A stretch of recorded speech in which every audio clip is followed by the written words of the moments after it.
नमस्कार मित्रों, आपका मेरे चैनल पर एक बार फिर से स्वागत है। सभी व्रतों में उत्तम एकादशी व्रत है और आज आप कार्तिक कृष्ण पक्ष में पड़ने वाली रमा एकादशी की व्रत कथा का श्रवण करेंगे। धर्मराज युधिष्ठिर बोले कि हे भगवान, अब आप मुझे कार्तिक मास की कृष्ण पक्ष की एकादशी की कथा सुनाइए। इस एकादशी का क्या नाम है तथा इससे कौन सा फल मिलता है, सो सब विस्तार पूर्वक कहिए। श्री कृष्ण भगवान बोले कि हे राजन, कार्तिक मास की कृष्ण पक्ष की एकादशी का नाम रमा है। इसके व्रत से समस्त पाप नष्ट हो जाते हैं। इसकी कथा इस प्रकार है। प्राचीन काल में मुचुकुंद नाम का एक राजा राज्य करता था। उसके इंद्र, वरुण, कुबेर, विभीषण आदि मित्र थे। वह सत्यवादी तथा विष्णु भक्त था। उसका राज्य बिल्कुल निष्कंटक था। उसके एक उत्तम चंद्रभागा नाम की लड़की उत्पन्न हुई। उसने उस लड़की का विवाह राजा चंद्रसेन के पुत्र शोभन के साथ किया। एक समय जब वह अपनी ससुराल में थी, एक एकादशी परी। चंद्रभागा सोचने लगी कि अब एकादशी समीप ही आई है, परंतु मेरा पति अत्यंत कमजोर है, इसीलिए यह व्रत नहीं कर सकता। परंतु मेरे पिता की कठिन आज्ञा है। जब दशमी आई तब राजा ने ढिंढोरा पिटवा दिया। उसको सुनकर शोभन अपनी पत्नी के पास गया और बोला, हे प्रिय, तुम मुझे कुछ उपाय बतलाओ, क्योंकि मैं व्रत करूंगा तो मैं अवश्य ही मर जाऊंगा। इस पर चंद्रभागा बोली, हे प्राणनाथ, मेरे पिताजी के राज्य में एकादशी के दिन कोई भी भोजन नहीं कर सकता। यहाँ तक कि हाथी, घोड़ा, ऊंट, पशु आदि भी तृण, अन्न, जल आदि ग्रहण नहीं करते। फिर यहाँ मनुष्य कैसे भोजन कर सकते हैं? यदि आप भोजन करना चाहते हैं तो दूसरे स्थान को चले जाइए, क्योंकि यदि आप इसी स्थान पर रहोगे तो आपको व्रत अवश्य ही करना पड़ेगा। उस पर शोभन बोला कि हे प्रिय, तुम्हारा कहना बिल्कुल सत्य है। मैं व्रत अवश्य ही करूंगा। भाग्य में जो लिखा है वह होगा ही। ऐसा विचार करके उसने एकादशी का व्रत किया और वह भूख और प्यास से अत्यंत पीड़ित होने लगा। सूर्य भगवान भी अस्त हो गए और जागरण के लिए रात्रि हुई। वह रात्रि शोभन को दुख देने वाली थी। दूसरे दिन प्रातः से प्रथम ही शोभन चल बसा।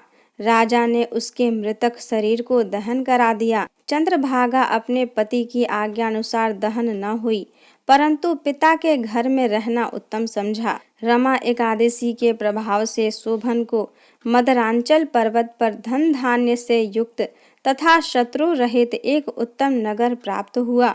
उसके महल में रत्न तथा स्वर्ण के खंभे लगे हुए थे। वहां पर वह स्वर्ण तथा मणियों के सिंहासन पर सुंदर वस्त्र तथा आभूषणों से युक्त बैठा हुआ था। आभूषण से युक्त गंधर्व तथा अप्सरा इसकी स्तुति कर रहे थे।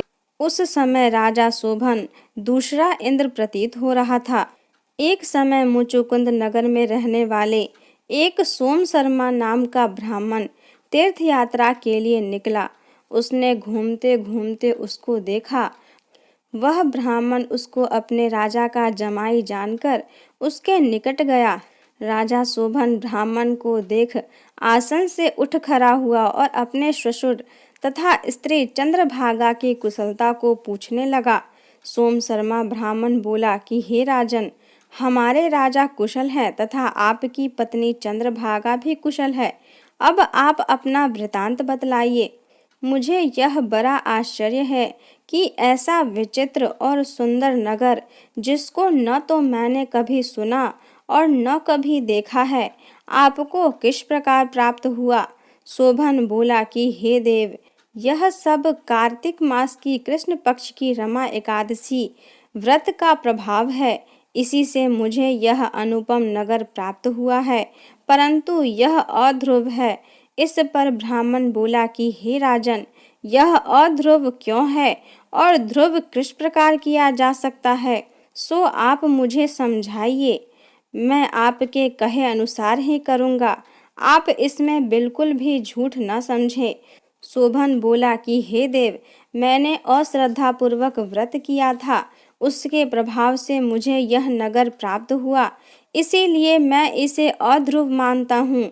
यदि तुम इस वृतांत को राजा मुचुकुंद की पुत्री चंद्रभागा से कहोगे तो वह उसको ध्रुव बना सकती है।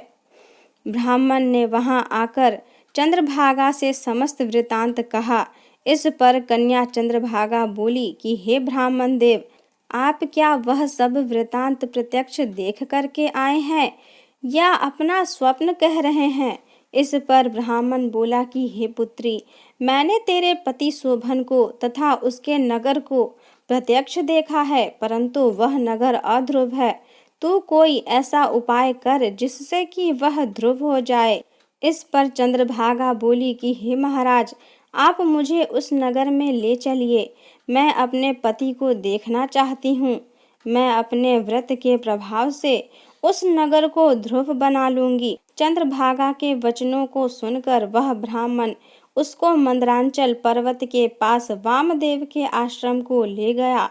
वामदेव ने उसकी कथा को सुनकर चंद्रभागा को मंत्रों से अभिषेक किया। चंद्रभागा मंत्रों तथा व्रत के भाव से दिव्य देह धारण करके अपने पति के पास चली गई। शोभन ने अपने स्त्री चंद्रभागा को देखकर प्रसन्नता पूर्वक उसे वाम अंग में बैठाया। चंद्रभागा बोली कि हे प्राणनाथ, अब आप मेरे पुण्य को सुनिए।